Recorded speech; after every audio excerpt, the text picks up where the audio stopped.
What's up, everybody? It's Meet Me at the Bar Monday. Coach Joe from BFP. Today, we're going to continue on our series focusing on our proper setup for the squat. So we've talked about hand placement. We've talked about hand position, wrist position, elbow position. We've talked about how the bar should sit on your back. Now we're going to go into your eye gaze and your neck position. So a lot of people, and we've all been taught this when we were growing up, is to look up as we come up out of the squat or even as you go down.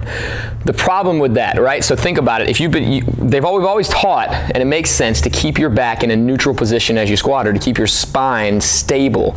Keep a ton of tension through here so that we don't round or overextend or fall over sideways with a heavy bar on our back, or even a light bar on your back. Now, if we're going to, remember, this is the neck is part of your spine as well. So if we try to keep all of this stiff and we don't keep this stiff, we're leaving room for stability to leak. Or if we have to move through here, usually if we give up stability here, we're gonna give up mobility down here, or we're gonna probably give up stability here as well. So to get more mobility here, like by forcing you to lift your head up, we tend to give up stability in the low back. And what I mean by that, as soon as people get tight and they go into this squat, they start to drop down.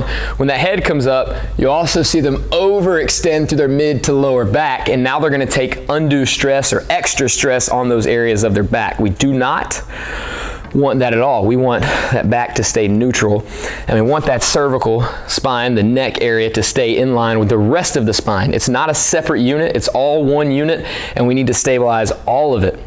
So in order to help with that, we tell people chin to chest when they go into a back squat.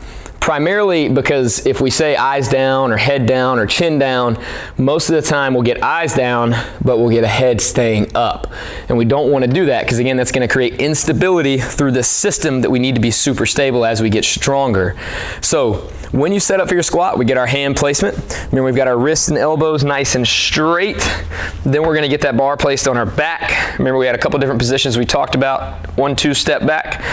And when I go down into this squat, I'm going to keep my eyes down at about 4 feet ahead of me on the ground.